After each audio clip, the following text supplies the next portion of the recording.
بسم اللہ الرحمن الرحیم۔ اب جہاد کا حکم سننے کے بعد اب ہم تھوڑا سا آگے چلتے ہیں۔ آیت نمبر 5 ہے سورہ صف کی۔ کہا کہ اعوذ باللہ من الشیطان الرجیم، بسم اللہ الرحمن الرحیم۔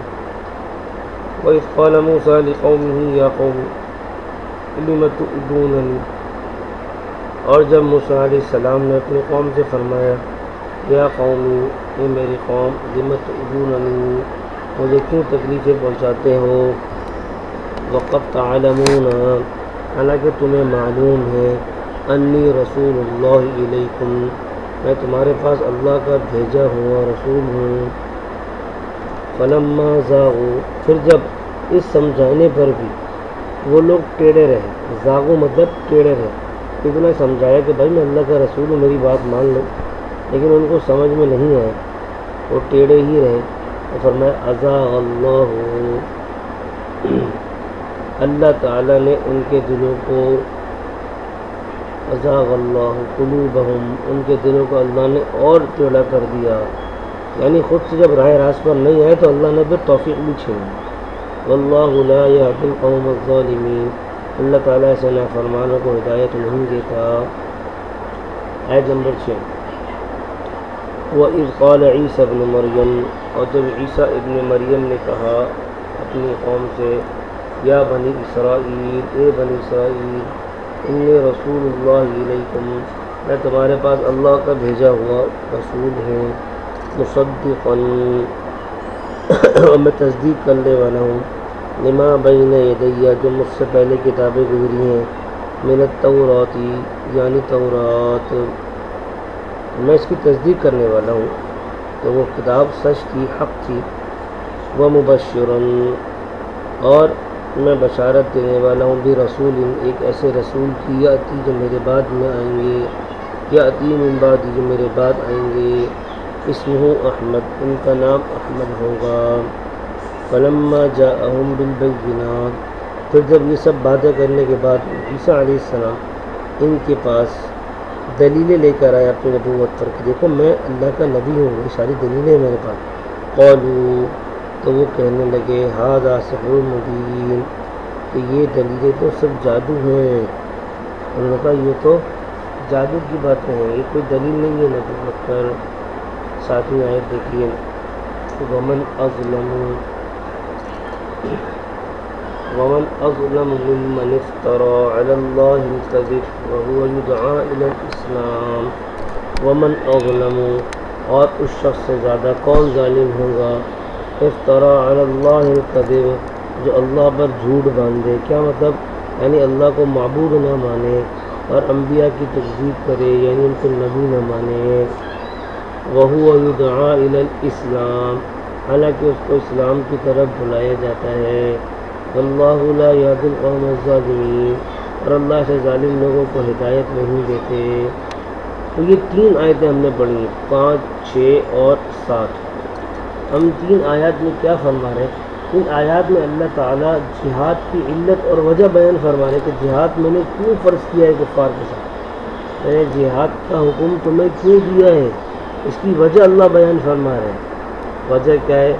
وجہ یہ ہے، فرمایا کہ دیکھو کفار کی ایذا رسانی، تکلیف پہنچانا، انبیاء اور مؤمنین کو کفار تکلیفیں پہنچاتے ہیں، یہ تکلیف پہنچانا جہاد کا سبب ہے، انبیاء کی تکذیب کرنا۔ اسی کی مناسبت سے دو نبیوں یعنی موسیٰ اور عیسیٰ علیہ السلام کا قصہ اللہ سنا رہے ہیں کہ دیکھو ان کفار کی یہ عادت پرانی ہے، صرف یہ نئی بات نہیں بلکہ پہلے بھی یہ کرتے رہے، گزشتہ انبیاء جو تھے، حضرت موسیٰ علیہ السلام اور بھی سب کے ساتھ کیا قصہ دو کا سنا، ان کے ساتھ بھی یہی معاملہ رہا کفار کا۔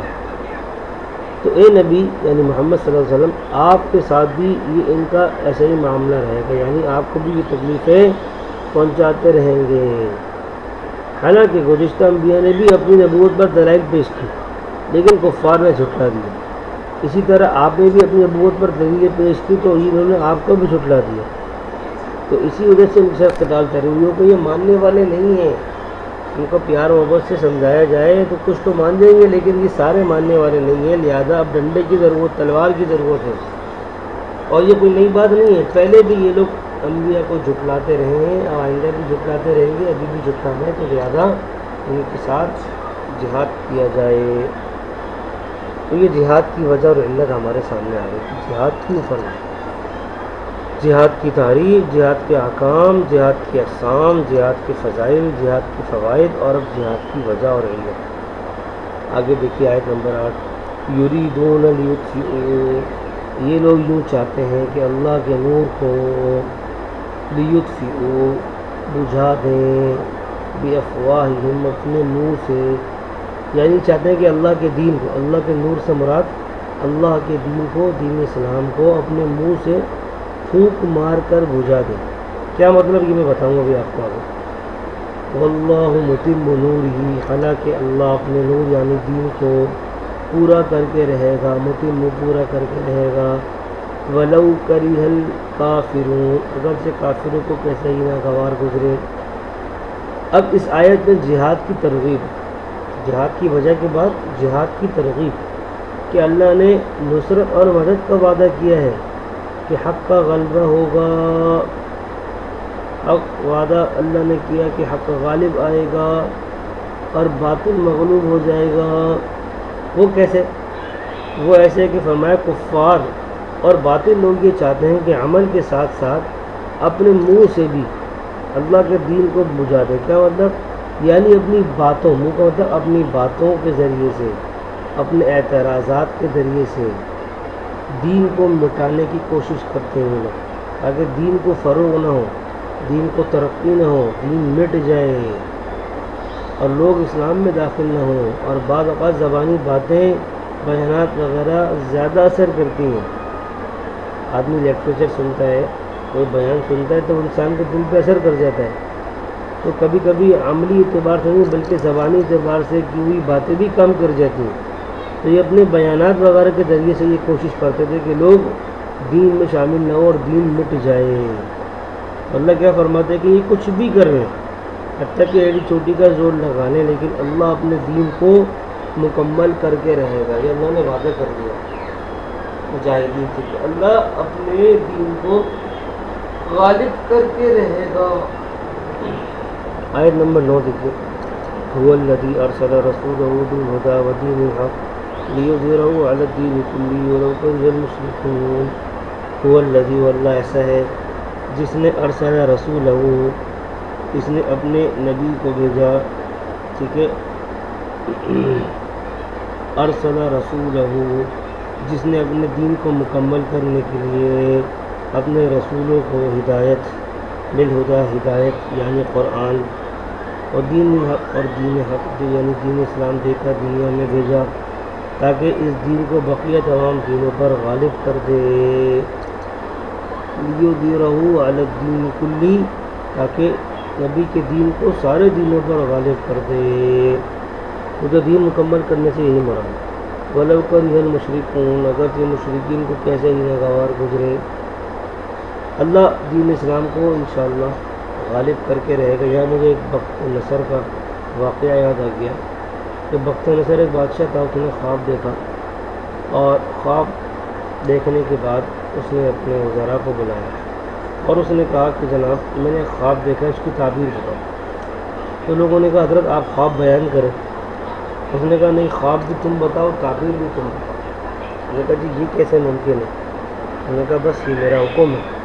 کہا جی ایک آدمی یہ کام کر سکتا ہے، حضرت دانیال بھی نبی کے وقت کے، وہ آپ کے پاس جیل میں قید ہے، ان کو بلائیے۔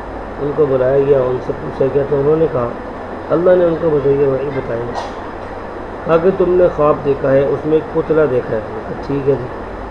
میں کہا پتلا آپ نے دیکھا، اس کا سر جو ہے وہ سونے کا ہے، اس کے بعد ناف تک چاندی کا ہے، ناف سے پھر نیچے پاؤں تک وہ پیتل ہے اور اس سے نیچے مٹی ہے۔ پتلا کہا بالکل میں نے ایسے ہی دیکھا۔ میں کہا پھر آپ نے دیکھا کہ ایک آسمان سے پتھر آیا اور وہ اس پتلے سے ٹکرا گیا، جس کی وجہ سے وہ پتلا پاش پاش ہو گیا، ریزہ ریزہ ہو گیا، اور وہ جو نیچے گر تھی سب سے آخر میں وہ ساری جگہوں پہ پھیل گئی۔ میں کہا بالکل۔ میں کہا اس کا مطلب یہ ہے کہ جتنے بھی ادیان دنیا میں آئیں گے وہ سارے دین مٹ جائیں گے، آخر میں محمد رسول اللہ کا دین آئے گا اور وہ ان سب دینوں کو ختم کر دے گا، اور وہ جو بکھر گئی مٹی، اس کا مطلب یہ کہ یہ دین سارے عالم کے اندر پھیل جائے گا۔ تو اللہ یہی فرمانا ہے کہ ہم اپنے دین کو پھیلا کر کے رہیں گے، تو اللہ نے قرآن میں فرما دیا، تو حضور کا لائے وہ دین انشاءاللہ سارے عالم کے اندر پھیل کر کے رہیں گے۔ آیت نمبر 10، یا ایھا الذین آمنوا هل ادلکم علی تجارۃ تنجیکم من عذاب علیم، اے ایمان والو، هل ادلکم، یہاں پہ اللہ کیا بتائے، یہاں پہ جہاد کی ترغیب اللہ دے رہا ہے، جہاد کی فضیلت دی ہے، جہاد کی فضیلت آگے آ رہی ہے اور ترغیب دی ہے۔ وہ کیا ہے، اللہ کہہ رہے ہیں یا ایھا الذین آمنوا، اے ایمان والو، کیا میں تمہیں ایسی تجارت بتاؤں، هل ادلکم علی تجارۃ، ایسی تجارت بتا دوں، تنجیکم، جو تمہیں بچا دے، من عذاب علیم، دردناک عذاب سے۔ فرمایا کہ جی بالکل بتائیے۔ اگلی آیت میں فرمایا تؤمنون باللہ، وہ تجارت یہ ہے کہ تم اللہ اور اس کے رسول پر ایمان لے آؤ، وتجاہدون فی سبیل اللہ، اور اللہ کی راہ میں جہاد کرو، باموالکم وانفسکم، اپنے مال اور اپنی جان کے ذریعے سے، ذالکم خیر لکم، یہ تمہارے لیے بہت بہتر ہے، ان کنتم تعلمون، اگر تم کچھ سمجھ بوجھ رکھتے ہو تو یہ تمہارا مال خرچ کرنا، جان خرچ کرنا، یہ بہت بہتر ہے دنیا و ما فیہا سے۔ اچھا جی، آگے فرمایا یغفر لکم ذنوبکم، وہ تو دنیاوی فائدہ ہو گیا، اب کیا ہوگا تو آخری اخروی فائدہ، کہہ رہے ہیں یغفر لکم ذنوبکم، اللہ تعالیٰ تمہارے گناہوں کو معاف کر دے گا، ویدخلکم جنات، اور تمہیں ایسے باغات دے گا، تجری من تحتہا الانہار، جن کے نیچے نہریں جاری ہوں گی، ومساکن طیبۃ، اور عمدہ مکانات اللہ دے گا، فی جنات عدن، جنت عدن ہے، یعنی ایسے باغات میں بنے ہوئے ہیں جو ہمیشہ رہیں گے۔ جنت عدن کا مطلب یہ ہمیشہ رہنے والے باغات میں اللہ گھر عطا فرمائے گا، ذالک الفوز العظیم، اور یہ بہت بڑی کامیابی ہے۔ اللہ کو یہ تو اللہ کیا فرما رہے ہیں کہ دیکھو تمہیں کتنا بڑا فائدہ میں تمہیں دوں۔ آگے ایک فائدہ اور بتایا، اچھا یہاں پہ تشریح دی گئی، اس آیت میں جہاد کا اخروی فائدہ بیان کیا کہ جہاد کرنے کی وجہ سے اللہ آخرت میں 3 انعامات عطا فرمائے گا۔ ٹھیک ہے، جو 3 آیتیں ہیں وہ دیکھ لیجیے۔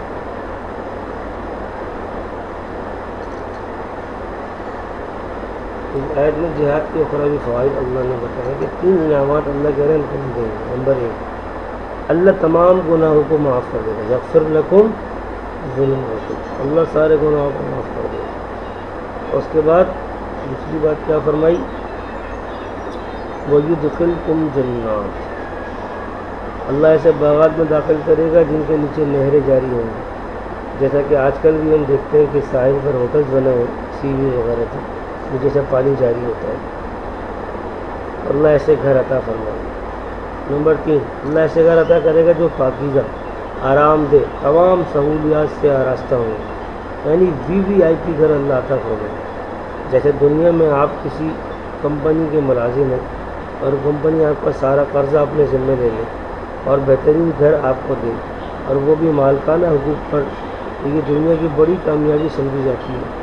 اسی طرح اللہ فرما رہے کہ دیکھو میں سارے گناہوں کو معاف کر دوں گا، یعنی تمہارا سارا گناہوں کا قرضہ معاف، اور تمہیں گھر بھی دوں گا، رہنے کی جگہ بھی تمہیں دی جا رہی ہے۔ تو یہ اللہ کتنے انعامات عطا فرما ہے۔ آگے ایک اور فائدہ اللہ بتا رہے، وَأُخْرَىٰ تُحِبُّونَهَا، یہ دنیاوی فائدہ فرمایا، وَأُخْرَىٰ، آخرت میں سب ہوگا لیکن ایک فائدہ دنیا میں بھی دوں گا، وہ کیا ہے، اس کو تم پسند کرتے ہو، تحبونها، تم پسند کرتے ہو، نصر من اللہ، اور وہ اللہ کی طرف سے مدد، وفتح قریب، اور جلد فتح یابی، وبشر المؤمنین، آپ اے نبی ان تمام باتوں کی مؤمنین کو بشارت دے دیجئے۔ تو اب اس میں جو آیت ہے ہم نے پڑھی ہے، وَأُخْرَىٰ تُحِبُّونَهَا نَصْرٌ مِّنَ اللَّهِ، اس میں کیا فرمایا جا رہا ہے، اس میں دنیا کا فائدہ، جہاد کا دنیاوی فائدہ کہ آخرت میں جو ملے گا وہ تو ضرور ملے گا، لیکن چونکہ انسان جلد باز ہے، فوری فائدہ چاہتا ہے، تو فرمایا کہ دشمن کے مقابلے میں اللہ کی مدد عطا ہوگی اور دشمنوں کے ممالک اللہ فتح کرا دے گا، اور دنیا نے دیکھا کہ پھر ایسا ہی ہوا کہ مسلمانوں نے بڑے بڑے ملک فتح کیے، بڑی بڑی زمینیں فتح کی، اور اسلام کا پرچم دنیا میں لہرا دیا الحمدللہ۔ یہ تو جہاد کا دنیا کا فائدہ ہے۔ اب آگے دیکھیے آیت نمبر 14، یا ایھا الذین آمنوا، اے ایمان والو، کونوا انصار اللہ، تم اللہ کے دین کے مددگار بن جاؤ۔ اللہ کے مددگار یعنی اللہ کے دین کے مددگار ہو جاؤ۔ کیا مطلب؟ یعنی جہاد کرو۔ کما قال عیسیٰ ابن مریم، جیسا کہ عیسیٰ ابن مریم نے کہا للحواریین، اپنے حواریوں سے، حواری کہتے ہیں ماننے والوں، عیسیٰ ابن مریم نے اپنے حواریوں اپنے ماننے والوں سے کہا، کیا کہا؟ یہ کہا کہ جی من انصاری الی اللہ، اللہ کے لیے میرا کون مددگار بنے گا؟ قال الحواریون، تو حواریوں نے کہا نحن انصار اللہ، ہم اللہ کے دین کے لیے آپ کے مددگار بنیں گے۔ فآمنت طائفہ، تو بنی اسرائیل میں سے کچھ لوگ تو عیسیٰ ابن مریم پر ایمان لے آئے، وکفرت طائفہ، اور کچھ نے انکار کر دیا۔ فأیدنا الذین آمنوا علی عدوهم، اللہ کہہ رہے ہیں سو ہم نے ایمان والوں کی ان کے دشمن کے مقابلے میں تائید کی، یعنی ان کی مدد کی۔ فأصبحوا ظاہرین، لہذا وہ دشمنوں پر غالب آ گئے۔ حواریین کی یہاں بات ہوئی، تو حواری کسے کہتے ہیں؟ حواریین، حواری کی جمع ہے، اس کا معنی ہے مخلص دوست۔ تو جو لوگ عیسیٰ ابن مریم پر ایمان لائے ان کو حواری کہا جاتا ہے۔ لغوی تعریف کیا ہوئی؟ مخلص دوست۔ اصطلاحی تعریف عیسیٰ علیہ السلام پر ایمان لانے والے یہ حواری کہلاتے، اور وہ کل 12 آدمی تھے، جیسے کہ سورہ آل عمران میں بھی اس کا تذکرہ ہے۔ اس آیت میں عیسیٰ علیہ السلام کے زمانے کا واقعہ ذکر کر کے مسلمانوں کو اس کی ترغیب دی کہ اللہ کے دین کی مدد کے لیے تیار ہو جائے، یعنی اس کی اشاعت کرو، اس کو پھیلاؤ، اگر اس کی خاطر جان و مال کی قربانی دینی پڑے تو وہ بھی دو، پیچھے نہ ہٹو، اور تیار ہو جاؤ۔ جیسا کہ عیسیٰ جب دشمنوں سے تنگ ہوگا تو انہوں نے لوگوں سے کہا کہ کون میرا مددگار بنے، جس پر اب 12 آدمی نے وفاداری کا عہد کیا اور پھر دین عیسوی کی اشاعت میں سرگرم ہو گئے۔ تو اسی طرح یہاں فرما رہے ہیں کہ تم بھی، جس طرح عیسیٰ علیہ السلام نے جب کہا تو ان کی آواز پر 12 آدمی نے لبیک کہا، اسی طرح یہاں بھی جب جہاد کا وقت ہے تو تم لبیک کہو اور جہاد میں شریک ہو جاؤ۔ اور اللہ کرے کہ دیکھو جو شریک ہوئے فأیدنا، ہم نے ان کی مدد کی اور ان کو غالب کر دیا، اور جو شریک نہیں ہوئے، جنہوں نے لبیک نہیں کہا، تو وہ بیچارے پریشان بھی ہو گئے۔ تو فرمایا کہ تم بھی اب جہاد کے لیے لبیک ہو جب تمہیں بلایا جائے۔ ایک نوٹ یہاں پر ہے چھوٹا سا، تو ذرا دیکھ لیجیے۔ وہ یہ کہ عیسیٰ ابن مریم کے متعلق ان کی قوم میں ان کی آسمانوں پر زندہ اٹھائے جانے کے بعد 3 فرقے بن گئے۔ ہمارا یہ ایمان ہے، قرآن پاک میں بھی یہ بیان کیے گئے، اللہ نے عیسیٰ علیہ السلام کو زندہ آسمانوں پر اٹھایا۔ اب ان کی قوم میں بھی 3 فرقے بن گئے۔ ایک نے کہا وہ خود خدا ہی تھے، آسمان میں چلے گئے۔ دوسرے نے کہا وہ خدا تو نہیں تھے لیکن خدا کے بیٹے تھے، اس لیے اللہ نے ان کو اوپر بلا لیا۔ تیسرے فرقے نے کہا نہ وہ خدا تھے نہ خدا کے بیٹے تھے، بلکہ اللہ کے بندے اور رسول تھے، اللہ نے ان کو دشمنوں سے حفاظت اور درجات کی بلندی کے لیے زندہ آسمان پر اٹھایا۔ اور ہمارے عقیدے کے مطابق بھی یہی فرقہ صحیح ہے، اور یہی اہل سنت والجماعت کا عقیدہ ہے کہ اللہ نے عیسیٰ علیہ السلام کو زندہ آسمان پر اٹھا دیا۔ آپ بعد میں قرب قیامت میں تشریف لے کر آئیں گے، تو اس کی کیا صورتحال ہوگی وہ پھر بعد میں انشاءاللہ عقیدہ ختم نبوت کی جب بات ہوگی تو بیان کیا جائے گا انشاءاللہ۔